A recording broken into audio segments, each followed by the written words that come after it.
اس کے علاوہ الیہو نے یہ بھی کہا، اے تم عقل مند لوگو، میری باتیں سنو، اور اے تم جو اہل معرفت ہو، میری طرف کان لگاؤ، کیونکہ کان باتوں کو پرکھتا ہے جیسے زبان کھانے کو چکھتی ہے۔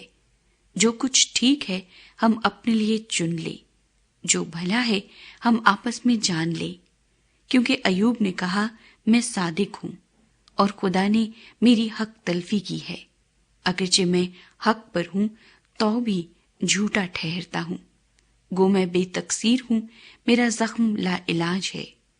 ایوب سا بہادر کون ہے جو تمسخر کو پانی کی طرح پی جاتا ہے، جو بد کرداروں کی رفاقت میں چلتا اور شریر لوگوں کے ساتھ پھرتا ہے، کیونکہ اس نے کہا ہے کہ آدمی کو کچھ فائدہ نہیں کہ وہ خدا میں مسرور رہے۔ اس لیے اے اہل خرد میری سنو، یہ ہرگز ہو نہیں سکتا کہ خدا شرارت کا کام کرے اور قادر مطلق بدی کرے۔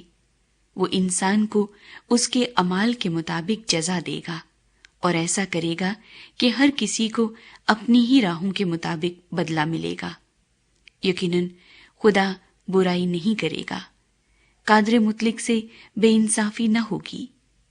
کس نے اس کو زمین پر اختیار دیا، یا کس نے ساری دنیا کا انتظام کیا ہے؟ اگر وہ انسان سے اپنا دل لگائے، اگر وہ اپنی روح اور اپنے دم کو واپس لے لے، تو تمام بشر اکٹھے فنا ہو جائیں گے اور انسان پھر مٹی میں مل جائے گا۔ سو اگر تجھ میں سمجھ ہے تو اسے سن لے اور میری باتوں پر توجہ کر۔ کیا وہ جو حق سے عداوت رکھتا ہے حکومت کرے گا؟ اور کیا تو اسے جو عادل اور قادر ہے ملزم ٹھہرائے گا؟ وہ تو بادشاہ سے کہتا ہے تو رذیل ہے، اور شریفوں سے کہ تم شریر ہو۔ وہ امرا کی طرفداری نہیں کرتا اور امیر کو غریب سے زیادہ نہیں مانتا، کیونکہ وہ سب اسی کے ہاتھ کی کاریگری ہیں۔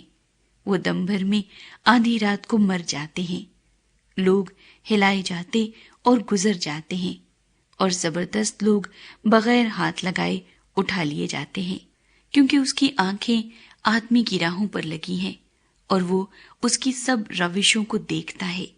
نہ کوئی ایسی تاریکی، نہ موت کا سایہ ہے جہاں بد کردار چھپ سکیں، کیونکہ اسے ضرور نہیں کہ آدمی کا زیادہ خیال کرے تاکہ وہ خدا کے حضور عدالت میں جائے۔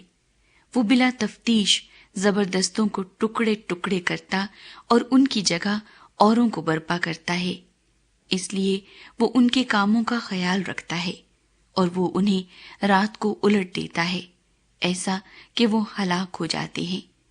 وہ اوروں کے دیکھتے ہوئے ان کو ایسا مارتا ہے جیسا شریروں کو، اس لیے کہ وہ اس کی پیروی سے پھر گئے اور اس کی کسی راہ کا خیال نہ کیا، یہاں تک کہ ان کے سبب سے غریبوں کی فریاد اس کے حضور پہنچی اور اس نے مصیبت زدوں کی فریاد سنی۔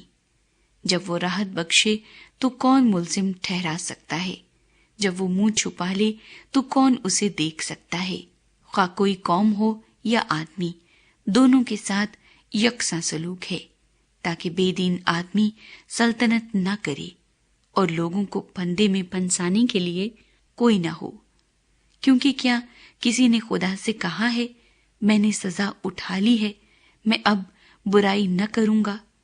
جو مجھے دکھائی نہیں دیتا وہ تو مجھے سکھا۔ اگر میں نے بدی کی ہے تو اب ایسا نہیں کروں گا۔ کیا اس کا اجر تیری مرضی پر ہو کہ تو اسے نامنظور کرتا ہے؟ کیونکہ تجھے فیصلہ کرنا ہے نہ کہ مجھے، اس لیے جو کچھ تو جانتا ہے کہہ دے۔ اہل خرد مجھ سے کہیں گے، بلکہ ہر عقل مند جو میری سنتا ہے کہے گا ایوب نادانی سے بولتا ہے اور اس کی باتیں حکمت سے خالی ہیں۔ کاش کہ ایوب آخر تک آزمایا جاتا، کیونکہ وہ شریروں کی طرح جواب دیتا ہے، اس لیے کہ وہ اپنے گناہ پر بغاوت کو بڑھاتا ہے۔ وہ ہمارے درمیان تالیاں بجاتا ہے اور خدا کے خلاف بہت باتیں بناتا ہے۔